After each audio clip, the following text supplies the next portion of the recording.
చంద్రబాబు నాయుడు 4 సార్లు సీఎం అయ్యాడు. సీట్ అరిగిపోయేంత వరకు కూర్చున్నాడు. కానీ సుఖమేముందా? పవన్ కళ్యాణ్ ఓన్లీ సినిమాలకే పనికొస్తాడు, రాజకీయాలకు పనికిరాడు. వాళ్ళ అన్నయ్య వల్లే కాలేదు. జనసేన అనేది ఏపీలో ఎప్పటికీ కూడా పైకి రాని పక్షం. అతనికే సీటు సరిగ్గా లేదు. చంద్రబాబు నాయుడు లోకేష్ గురించి ఆలోచిస్తున్నాడు. కరోనా లేకపోతే ఈ 5 సంవత్సరాల్లో రూపురేఖలు ఇంకా మార్చేవాడు. ఏపీ అంటే జగన్, జగన్ అంటే ఏపీ అనమాట. చంద్రబాబు నాయుడు 4 సార్లు సీఎం అయ్యాడు. సీట్ అరిగిపోయేంత వరకు కూర్చున్నాడు. కానీ సుఖమేముందా అంటే చూడండి, ప్రెసిడెంట్లు ఏదైతే రాజకీయ నాయకులు ఉన్నారో వాళ్ళ నాయకుల వరకే డెవలప్ అయ్యారు. మన జగన్మోహన్ రెడ్డి ఒక మాట ఇచ్చాడు. ఏమన్నారు? పార్టీ చూడం, మతం చూడం, కులం చూడం అన్నాడు. అది రూపురేఖలుగా 3 సంవత్సరాల్లో ఆ యొక్క పథకాలని రిలీజ్ చేశాడు. ఈరోజు చూడండి, స్టూడెంట్స్ ఎంతోమంది చదువులేక, ఎంతోమంది పిల్లలకి చదివిపించలేక చాలామంది పనులకు వెళ్ళేవాళ్ళు ఒకప్పుడు. ఇప్పుడు ప్రతి ఒక్కరిని చదువుకుంటున్నారు, ప్రతి ఒక్క అవకాశాన్ని కల్పిస్తున్నారు. ఈరోజు నా చిన్ననాటి స్కూళ్ళు ఈరోజు నాడు నేడు కార్యక్రమంలో స్కూల్కి వెళ్తే ఒక గుర్తింపు అనేది వచ్చిందనమాట. మా స్కూలేనా అనే గుర్తులా వచ్చింది. ఒకప్పుడు రేకులు వర్షం తడుస్తూ ఉండేది. అవునా? 2002 ప్రభుత్వం అప్పుడు, చంద్రబాబు నాయుడు ప్రభుత్వం అప్పుడు అన్నీ పట్టించుకునేది లేదు. ఈరోజు మెయిన్ ఎడ్యుకేషన్ అండ్ వచ్చేసరి అవ్వాతాతలు. ఈరోజు చెప్పండి, అవ్వాతాతలు ఎంత దూరం వెళ్ళి పెన్షన్ తీసుకోవాలంటే చాలా సాధ్యమే కాదు. ఒకప్పుడు మా ఊరిలో పెన్షన్ రావాలంటే జన్మభూమి కార్యక్రమంలో అటెండ్ అవ్వాలి, వాళ్ళ పార్టీ అయి ఉండాలి, అలాగే వాళ్ళ జెండా మొయ్యాలి, వాళ్ళకి దోసహం చేయాలి. అప్పుడు కూడా వస్తుందని నమ్మకం లేదు పెన్షన్. ఈరోజు చూడండి, ఏజ్ లిమిట్ దాటిందా పెన్షన్ ఎలిజిబిలిటీ వస్తుంది. అలాగనమాట. జగన్ ప్రభుత్వంలో చాలామంది డెవలప్ అయ్యారు. అందులో నేను కూడా వాళ్ళ నాన్నగారు ప్రభుత్వం, వాళ్ళ నాన్నగారు ఇచ్చిన ఫీజు రింబర్స్మెంట్ వల్ల బీటెక్ పూర్తి చేశాను. ఒకప్పుడు ఫీజు కట్టలేని పరిస్థితి. అలాంటి క్షణంలో కూడా జగన్మోహన్ రెడ్డి గారు పెట్టిన ఏదైతే వాళ్ళ నాన్నగారు పెట్టిన ఏదైతే ఫీజు రింబర్స్మెంట్ వల్ల 4 సంవత్సరాలు బీటెక్ పూర్తి చేసుకున్నాను. అదే బీటెక్ పట్టా అనేది నాకు వచ్చే ఉండేది కాదు నాకు తెలిసి బహుశా. ఎందుకంటే మీది అతి చిన్న కుటుంబం అనమాట. మరి ఆ పట్టా వచ్చింది అంటే ఈరోజు వైఎస్ రాజశేఖర రెడ్డి పుణ్యానే ఈ యొక్క బీటెక్ అనేది పూర్తి చేయడం జరిగింది. నా ఫ్యామిలీలో నేను ఈరోజు బీటెక్ పట్టా తీసుకున్నానంటే చాలా గర్వంగా ఫీల్ అవుతున్నాను. ఈరోజు వైఎస్ ఏదైతే రాజశేఖర రెడ్డి గారికి రుణపడి ఉన్నాం ఒకప్పుడు, ఇప్పుడు జగన్మోహన్ రెడ్డికి రుణపడి ఉన్నాం. నా ఏజ్ 30 సంవత్సరాలు. ఈ 30 సంవత్సరాల వయసులో కూడా 25 సంవత్సరాలు కంటిన్యూస్గా టీడీపీ వచ్చింది. బట్ ఎందుకు వచ్చిందంటే డిమాండ్ అనమాట. లంచగొండితనము, రౌడీయిజం అంటారు ఒక మాటలో చెప్పాలంటే. ఎందుకంటే ఒక వ్యక్తి మీదే నిలబడి ఉందన్నమాట. బట్ టీడీపీ ప్రభుత్వంలో సక్సెస్ అయిందల్లా 20 కుటుంబాలే, 100కి 20 కుటుంబాలే. అదే జగన్ ప్రభుత్వం వచ్చాక 100కి 80 కుటుంబాలు బాగుపడ్డాయి. ఎందుకంటే బడుగు బలహీన వర్గాలు పార్టీ చూడలే, మతం చూడలే, ఇంకా అయినా కానీ ఇన్ని పథకాలు, ఇంత అమౌంట్ తీసుకొని కూడా ఇంకా టీడీపీకి దాసోహం చేస్తే దానికంటే పరమ దరిద్రం ఏదీ లేదనమాట. ఎందుకంటే చెప్పండి, ఒకప్పుడు మేము చదువుకునేటప్పుడు ఒక గ్యాస్ సర్టిఫికేట్ రావాలంటే, ఇన్కమ్ సర్టిఫికేట్ రావాలంటే రోజులు పట్టేదనమాట.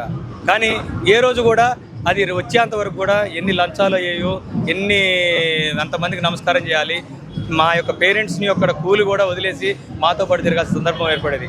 ఈరోజు ఒక 1 వీక్లోనే సచివాలయం సంస్థ దగ్గర నుంచి అన్నీ పొందుతున్నాం. మరి ఇదే సచివాలయ సంస్థలో మనం చూస్తూనే ఉండండి, ఈ సచివాలయం సంస్థ ఎంత ఉపయోగపడుతుందంటే ఈరోజు అవ్వాతాతల పెన్షన్ కార్డు నుంచి చూసుకుంటే ప్రతిదీ కూడా మన యొక్క ఇంటికి వస్తుంది. మరి అటువంటి జగన్మోహన్ రెడ్డిని ఎందుకు వదిలిపెట్టాలి? కంపల్సరీ జగన్మోహన్ రెడ్డి ఈసారి సీఎం అవుతాడు.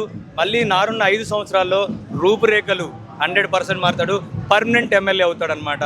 అదే చంద్రబాబు నాయుడు పర్మనెంట్ ఏసీ రూమ్లో ఉండడానికి సిద్ధం చేసుకోమని చెప్తున్నాను నేను. 4 సంవత్సరాలు సీఎం సీట్లో, నేను అనేది ఏంటంటే 4 సంవత్సరాలు సీఎం సీట్లో ఉన్నప్పుడు మరి పేదలు గుర్తు రాలేదా?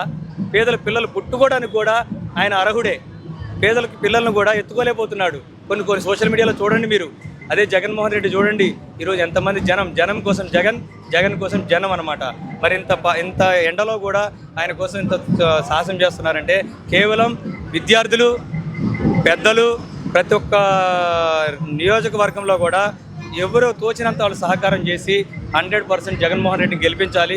జగన్మోహన్ రెడ్డి చేసిన పనులు మళ్ళీ గుర్తించి ఈ నవరత్నాల్లో ఏ ఒక్క స్కీమ్కి జగన్మోహన్ రెడ్డి ఇచ్చిన స్కీమ్ని ఉపయోగించుకున్న వాళ్ళు మర్చిపోకుండా కోరుకుంటాను. ఎందుకు అనంటే ఈ కరోనా 2 సంవత్సరాలు లేకపోతే జగన్మోహన్ రెడ్డి ఇంకా ఎన్నో మెరాకిల్ చేసేవాడు అనుకుంటున్నాను నేనైతే 100%. ఏపీ అంటే జగన్ అంటే ఏపీ అనమాట. చంద్రబాబు నాయుడికి నేను ఇచ్చే సవాల్ ఏది అంటే, Chandrababu Naidu compulsory central AC పెట్టుకొని హ్యాపీగా పడుకోవడం మేలు అంట. ఎందుకంటే పక్కన వాళ్ళని కాపీ చేసే కంటే స్వతహాగా 4 సంవత్సరాలు ఏం చేశాడు? ఫస్ట్ ఆఫ్ ఆల్ ఎన్ని ప్రభుత్వ ఆస్తులు అమ్మాడు? ఈరోజు జగన్మోహన్ రెడ్డికి చేసే పథకాలని రిలీజ్ చేయకుండా ఈ 4 సంవత్సరాలు ఆయన చేసిందల్లా ఏంటంటే జగన్మోహన్ రెడ్డి ఏదైతే నవరత్నాలు వదిలాడో, పేద ప్రజలు బాగుపడడానికి ఏదైతే వదిలాడో వాటిని ఆపడానికి ప్రయత్నించాడప్ప వాటిని కొనసాగించడానికి, వాటిని డెవలప్ చేయడానికి కొనసాగించలేదంట. వాడికి కూడా ఏంటంటే ఏదో పేరుకు నిలబడుతున్నాడు, వెన్నుపోటు రాజకీయాలు చేస్తున్నాడు. బట్ ఎంతమంది జెండాలు ఎదురొచ్చినా కానీ కన్ఫామ్గా CM Jaganmohan Reddy permanent CM అని చెప్పొచ్చు. 30 years వరకు కూడా అతనికి మరో పేరు ఉంటుంటుంది. ఇక టీడీపీకి తావే లేదని చెప్తాను. టీడీపీలో చేయాల్సిన పనులు చేయరు, బట్ అంతా ఎలా అంటే సెల్ఫిష్ అనమాట. సెల్ఫిష్ రాజకీయాలు. వాళ్ళే బాగుపడతారు, వేరే వాళ్ళకి అవకాశాలు ఇవ్వరు.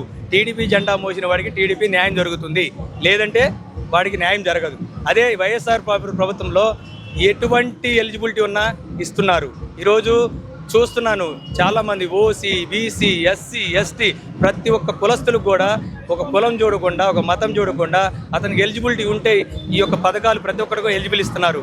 ఈరోజు నాకు ఒక్క పథకం కూడా ఎలిజిబిలిటీ లేను, గర్వంగా చెప్తున్నాను. పేద ప్రజలకి ఈ పథకాలు వెళ్ళడం వల్ల ఎంతోమంది బాగుపడ్డారు. ఈరోజు చెప్పండి, సన్నకారు రైతులు వాళ్ళు ఏదైనా చేసుకోవాలంటే పక్కన అప్పులు తీసుకొచ్చి చేయాలి. అవి కూడా వస్తుందా రాదని డౌట్. బట్ అలాంటి వాళ్ళకు కూడా కొంత అమౌంట్ సహాయం చేసి సీఎం గారు వాళ్ళ యొక్క ఉపాధిని పెంచుతున్నారు. అంటే దీన్ని డెవలప్ చేయడం అంటారా, చికా చేయడం అంటారా? కొంతమంది అంటున్నారు, ఏమంటున్నారు, డబ్బులు ఇచ్చి సోమరిపోతులు చేస్తున్నంటున్నారు. మరి చెప్పండి, డబ్బులు ఇస్తే సోమరిపోతులు అవుతారు అంటే ప్రతి ఒక్కరి దగ్గర డబ్బు ఉంది, అందరూ సోమరిపోతులే కదా. మరి చెప్పండి, ఈరోజు సంపాదిస్తున్నారు, కోట్లు సంపాదించిన అతను కూడా సోమరిపోతే కదా. మరి అతను ఎందుకు ఇంకా కష్టపడుతున్నాడు చెప్పండి? ఈరోజు చంద్రబాబు నాయుడుకి కోట్లు వస్తుంది, మరి అతనికి సోమరిపోతే కదా లెక్క. డబ్బులు ఉన్నాయి అంటున్నాడు, సోమరిపోతే కదా. మరి ఆ సోమరిపోతే అయిన వ్యక్తికి ఇంకా ఎందుకు డబ్బు, ఇంకెందుకు రాజకీయాలు? పేదలకు న్యాయం చేయని రాజకీయాలు ఎందుకు? ఎందుకంటే ఈరోజు గర్వంగా చెప్తున్నాను, 2014లో బీటెక్ పూర్తి చేశాను వైఎస్ రాజశేఖర రెడ్డి పుణ్యాన. ఈరోజు చెప్పండి, ఒక సాఫ్ట్వేర్ ఎంప్లాయీ తన ఫ్యామిలీ వరకే చూడగలడు. సోషల్ మీడియాలో సోషలిజంలో పాల్గొనడా? ఈరోజు ఐటీ సంస్థ ఒక పేద విద్యార్థికి అమౌంట్ వస్తుంది, కాదంటలేదు. ఐటీ సంస్థలో జాబ్ వస్తే అతని ఫ్యామిలీ ఒకటే సెట్ అవుతుంది. మరి అందరు చదువులేని వాళ్ళు, 7వ తరగతి నుంచి చదివేవాళ్ళు, 8 నుంచి చదివేవాళ్ళు, వాళ్ళ పరిస్థితి ఏంటి? చంద్రబాబు నాయుడు నేను డైరెక్ట్ క్వశ్చన్ చేస్తున్నా. ఎందుకంటే ఈరోజు 100 మంది చూసుకుంటే బీటెక్ పూర్తి చేసినా, లేకపోతే ఇంజనీరింగ్ చేసినా, ఇంకో డిగ్రీ కంప్లీట్ చేసినా మహా అయితే ఒక 40% పీపుల్స్ ఉంటున్నారు. మిగతా 60% పీపుల్స్ వాళ్ళ పేరెంట్స్ చదివించలేక చాలా ఇబ్బందులతో వృత్తిరీత్యా బాగుపడుతున్నారు. అలాంటి వాళ్ళని మన జగన్మోహన్ రెడ్డి ఈ 3 సంవత్సరాల్లో ఆదుకొని వాళ్ళ వృత్తిరీత్యా కొంచెం ముందు సాగించేశాడు. ఇంకా చెప్పాలంటే జగన్మోహన్ రెడ్డి ఈ సచివాలయ సంస్థ పెట్టడం వల్ల కూడా చాలా రకాలుగా ప్రతి ఒక్క స్కీమ్ కూడా ఆ యొక్క ఇంటికి చేరడం అనేది చాలా మహోన్నతం అనమాట. ఈరోజు పేదల పాలిటి రాజ్యం వేలిన జగన్ అని చెప్తాను ఈరోజు గర్వంగా. ఇదే అనమాట. ఇంకేమన్నా పవన్ కళ్యాణ్ ఓన్లీ సినిమాలకే పనికొస్తాడు, రాజకీయాలకు పనికిరాడు. ఎందుకు అంటే జగన్మోహన్ రెడ్డి పార్టీ స్థాపించినప్పుడు తను జనాల్లోకి వచ్చాడు. జగన్మోహన్ రెడ్డి ఈరోజు పేదల పాలిట అంత హెల్ప్ చేసి అంత రాజకీయాల్లో పాల్గొని అంత సేవ చేశాడు. మరి చెప్పండి, పవన్ కళ్యాణ్ ఏం చేస్తున్నాడంటే కౌంటర్లు ఇస్తున్నాడు. అతను సినిమా అనుకుంటున్నాడు. సినిమాలో ఉంటే అతనికి బాగుంటుంది, కానీ రాజకీయాలు అతనికి పనికిరావు. అతను పిఠాపురం కానీ ఎక్కడైనా ఇల్లు కట్టుకొని ఏమైనా కొట్టుకొని వాళ్ళ అన్నయ్య వల్లే కాలేదు. వాళ్ళ అన్నయ్య నిజంగా చెప్పాలంటే గర్వంగా చెప్పాలి, వాళ్ళ అన్నయ్య క్యాన్వసింగ్ చేసిన రోజులు కూడా ఎటువంటి డైలాగులు కానీ ఎటువంటి విమర్శించడం కానీ లేదనమాట. 100% అతను చాలా మంచిగానే చేశాడు. ఒకప్పుడు చాలామంది ఫ్యాన్ అనమాట. అతనికి సెట్ కాలేదు, అతను ప్రజారాజ్యం అని పెట్టాడు, బట్ ఎలిమినేట్ అయ్యాడు. ఇతను కూడా అంతే, లాస్ట్కి అన్నయ్య కంటే దారుణంగా. ఏంటంటే ఈ యొక్క జనసేన అనేది నాకు తెలిసి ఏపీలో ఎప్పటికీ కూడా పైకి రాని పక్షం అనమాట. అతనికే సీటు సరిగ్గా లేదు ఒక మాట చెప్పాలంటే. ఈరోజు చెప్పండి, జగన్ ఇలా ఏం చేస్తున్నాడు, పవన్ కళ్యాణ్ ఏం చేస్తున్నాడు, మీరు ఒకసారి చూడొచ్చు కూడా, కంపారిజన్ చేయండి అని చెప్తున్నాను. అవునా? చంద్రబాబు నాయుడు లోకేష్ గురించి ఆలోచిస్తున్నాడు. లోకేష్ ఏం చేస్తున్నాడు చెప్పండి? లోకేష్ ఏం చేస్తున్నాడు? వచ్చే పథకాలు మొత్తం ఆపేస్తున్నాడు చంద్రబాబు నాయుడు, లోకేష్. ఈరోజు ఎన్ని పార్టీలు కలిసినా, పక్కూరు నుంచి జనం వచ్చినా, పక్క కంట్రీ నుంచి జనం వచ్చినా గెలిచేది మాత్రం జగనే. జగన్కి కన్ఫామ్గా 120 నుంచి 150 సీట్లు కన్ఫామ్గా వస్తాయి. ఏదైనా 1-2 సీట్లు రావాలి వాళ్ళకి. ఎందుకు అంటే ఎక్కడో ఉంటారు కదా, 100కి 10 మంది ఉంటారు కదా. వాళ్ళ రాజకీయాలు 100కి 20 మందిని డెవలప్ చేశారు 4 సంవత్సరాలు సీఎం అయ్యి. మరి వాళ్ళు ఉంటారు కదా, పాప సొమ్ము తిని ఉన్నారు కదా ఇంతమంది, వాళ్ళు ఓట్లు వేస్తారు. వాళ్ళు ఓట్లు వేయక తప్పదనమాట. వాళ్ళు ఓట్లు వేయకపోతే, ఎందుకంటే వాళ్ళు తిన్న ప్యాకేజీలకి విలువ ఉండదు కదా.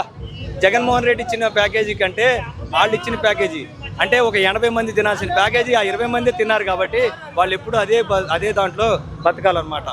అది జగన్మోహన్ రెడ్డి నాలెడ్జ్ ఏంటంటే పేదోడి కష్టం, పేదోడిని సక్సెస్ చేయడమే జగన్మోహన్ రెడ్డి ధ్యేయం. అదే చంద్రబాబు నాయుడు ఉన్న వాళ్ళని ఇంకా ఉన్నత స్థాయిలో తీసుకురావడం జగన్మోహన్ రెడ్డి ధ్యేయం అనమాట. జగన్మోహన్ రెడ్డి గారు చేసిన ఈ 5 సంవత్సరాల పాలనలో మెయిన్గా కరోనా టైంలో చాలా ఆదుకున్నారు. ఈరోజు కరోనా టైంలో ప్రతి ఒక్కళ్ళ గుండెల్లో నిలిచిపోయారు. అదే కరోనా లేకపోతే ఈ 5 సంవత్సరాల్లో రూపురేఖలు ఇంకా మార్చేవాళ్ళు.